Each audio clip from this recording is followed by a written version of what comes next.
السلام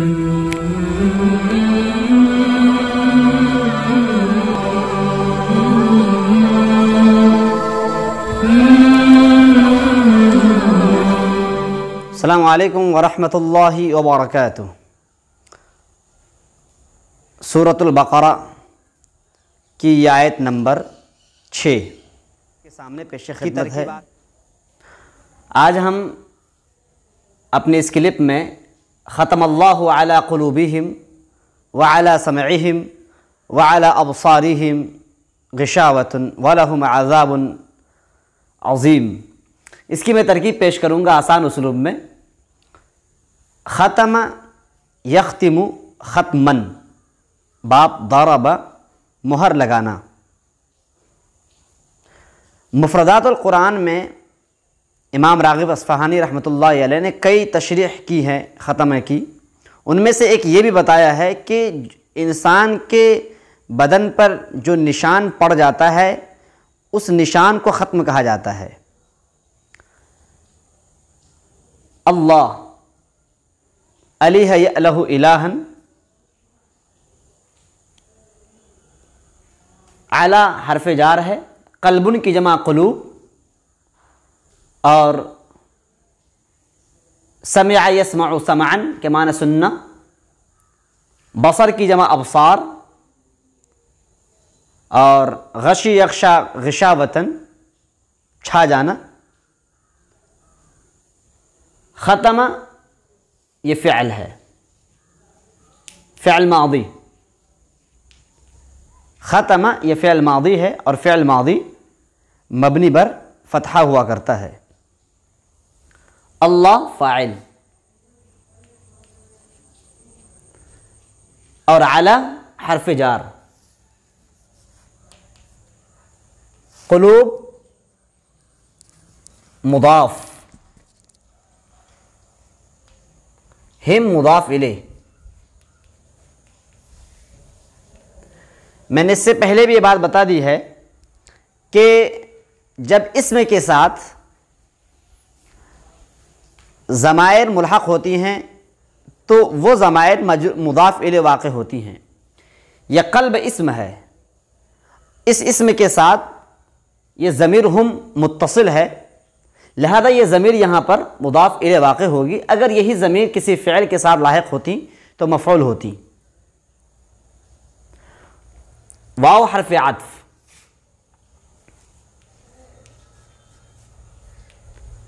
علی جار، سمع مضاف، ہم مضاف الیہ۔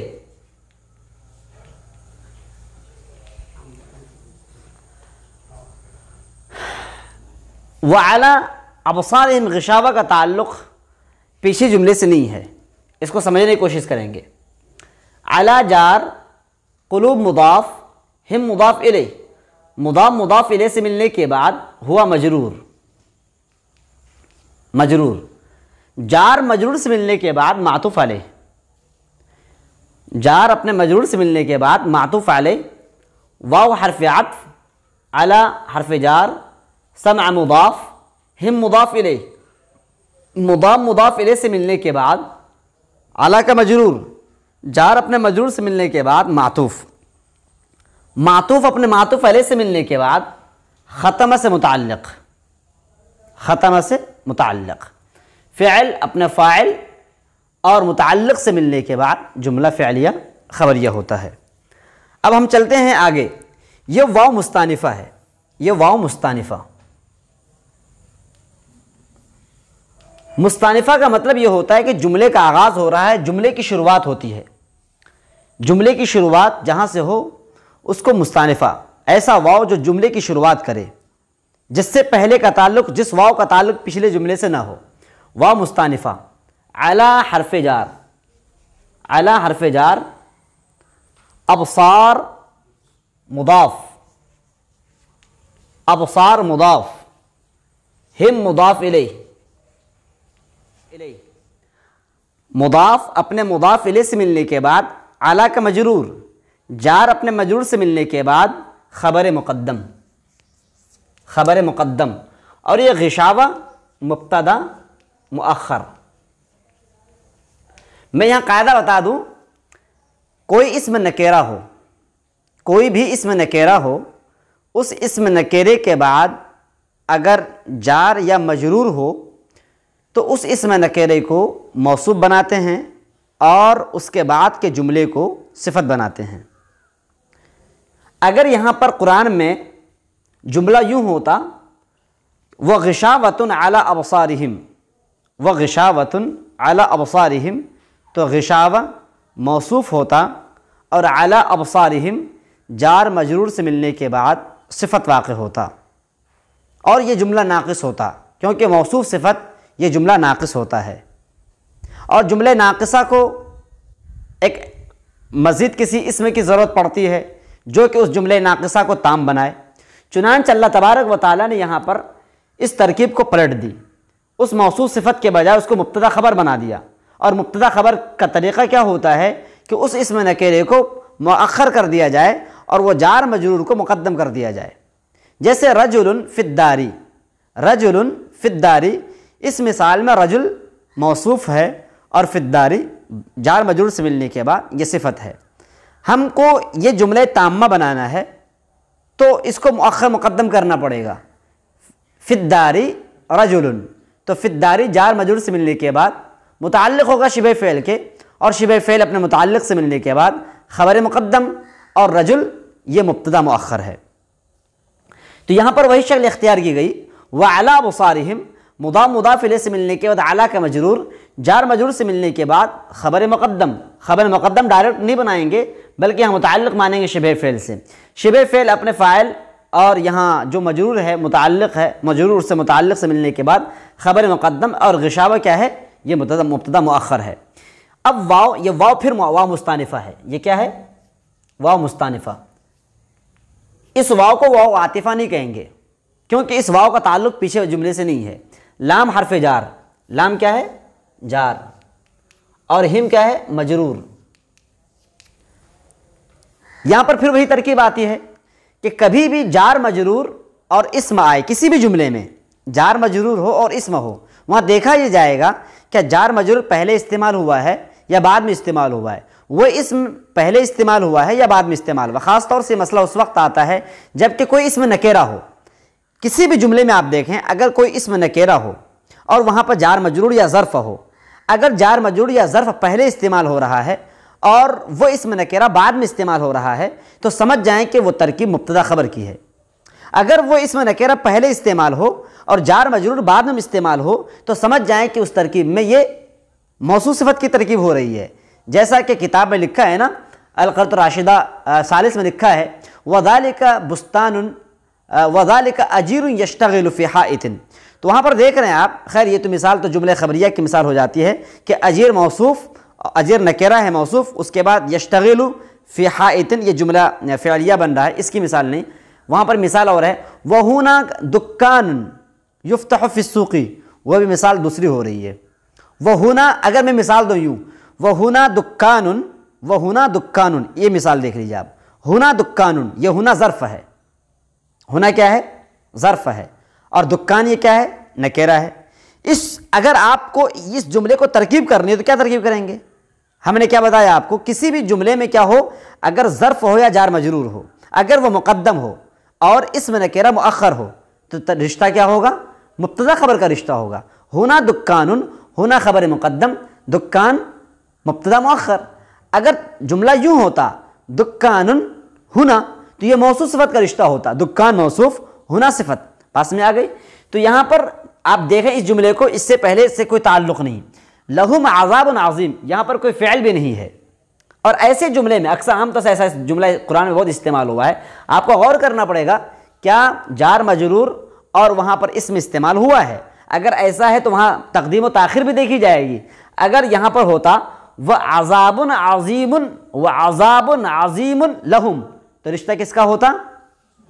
موصوف صفت سے ملنے کے بعد پھر موصوف ہوتا، موصوف صفت سے ملنے کے بعد جملہ ناقصہ، اور جملہ ناقصہ کو تام کرنے کے لیے پھر جملے کی ضرورت پڑتی ہے، اسم کی ضرورت پڑتی ہے۔ لہم عذاب عظیم، جار یہ مجرور، جار مجرور سے ملنے کے بعد خبر مقدم، خبر مقدم میں بار بار کہہ رہا ہوں کہ جار مجرور یا یہ کہ ظرف، ایک وہاں پر فعل اگر موجود ہوتا ہے تو اس سے متعلق ہوا کرتے ہیں، اور اگر فعل موجود نہ ہو تو وہاں پر فعل محذوف کو کیا مانتے ہیں؟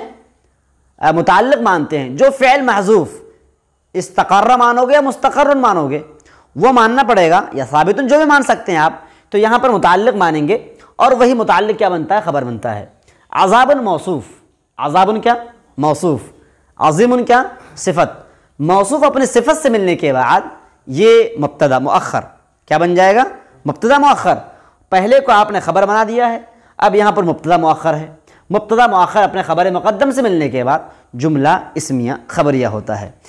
اب یہاں پر ایک موٹی بات میں آپ کو بتا دوں، یہ قلوبہم میں جو اضافت ہو رہی ہے، علی قلوبہم، سمعہم، اسی طریقے سے ابصارہم، اس اضافت کو اضافت معنوی کہتے ہیں۔ اضافت کی دو قسمیں ہوتی ہیں، اضافت لفظی اور اضافت معنوی۔ یہاں پر دیکھ رہے ہیں اضافت معنوی ہے۔ میں آپ کو مختصراً بتا دوں، اضافت لفظی کے لیے دو شرطیں ہیں۔ پہلی شرط کا تعلق مضاف سے ہے، دوسری شرط کا تعلق مضاف الیہ سے ہے۔ مضاف کے لیے شرط یہ ہے کہ مضاف اسم فاعل ہو یا اسم مفعول ہو یا صفت مشبہ ہو۔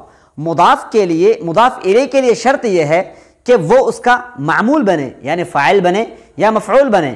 فاعل بننے یا مفعول بننے کے لیے شرط یہ ہے کہ اسم فاعل جو مضاف بن رہا ہے یا اسم مفعول جو مضاف بن رہا ہے وہ حال یا مستقبل کے معنی میں ہو۔ اگر ماضی کے معنی میں ہوگا تو وہ اضافت معنوی ہوگی، اضافت لفظی نہیں ہوگی۔ تو کیا پتہ چلتا ہے کہ اضافت لفظی کے لیے دو شرطیں ہیں۔ نمبر ایک، مضاف اسم فاعل ہو یا اسم مفعول ہو یا صفت مشبہ ہو۔ مضاف الیہ یا تو فاعل بنے یا مفعول بنے، گرچہ اعراب اس پر زیر دیا جائے گا، اور اسم فاعل اسم مفعول اسی وقت عمل کرے گا جب کہ وہ مستقبل یا حال کے معنی میں ہوگا۔ ان دو شرطوں میں سے کوئی بھی شرط فوت ہو جاتی ہے تو وہ اضافت معنوی ہو جاتی ہے۔ آپ دیکھ رہے ہیں یہاں پر سمعن جو ہے یہ مصدر ہے۔ مصدر کو کیا چاہیے؟ معمول چاہیے۔ ایک شرط پائی جا رہی ہے، ہم جو اس کا معمول بن رہا ہے، ہم کیا ہے؟ معمول ہے، لیکن ایک شرط غائب ہے، وہ کیا؟ مضاف جو اسم فاعل نہیں ہے، مضاف اسم مفعول نہیں ہے، مضاف صفت مشبہ نہیں ہے۔ ایک شرط غائب، ایک شرط موجود، کوئی بھی شرط غائب ہو جائے وہ اضافت معنوی ہے۔ اضافت معنوی میں آپ کو معلوم ہونا چاہیے کہ 3 حروف جارہ میں سے کوئی ایک حرف جار چھپا ہوتا ہے، یا تو فی چھپا ہوگا، یا من چھپا ہوتا ہے، یا لام چھپا ہوتا ہے۔ جب مضاف الیہ کے جنس سے ہو تو من چھپا ہوتا ہے، جب مضاف الیہ مضاف کے لیے ظرف بنے تو فی چھپا ہوتا ہے، اور جب مضاف الیہ سے کوئی رشتہ نہ رکھے تو وہاں پر لام چھپا ہوتا ہے۔ تو اضافت معنوی میں 3 حروف جارہ میں سے کوئی ایک حرف جار چھپا ہوتا ہے۔ سمعہم، قلوبہم اور ابصارہم، انہی تینوں حروف جارہ میں سے کوئی ایک حرف چھپا ہوا ہے۔ وعلی سمعہم، علی سمع لہم، وہاں پر لام چھپا ہوا ہے۔ وابصارہم، وابصار لہم، اور وعلی قلوب لہم، یہاں پر لام چھپا ہوا ہے۔ اب جو ہے انشاءاللہ پھر مزید باتیں اضافت کے تعلق سے جو آگے آیتیں آئیں گی وہاں میں بتاؤں گا۔ جزاکم اللہ احسن الجزا۔ یہ آداب کو میں لکھ دے رہا ہوں، یہ آداب موصوف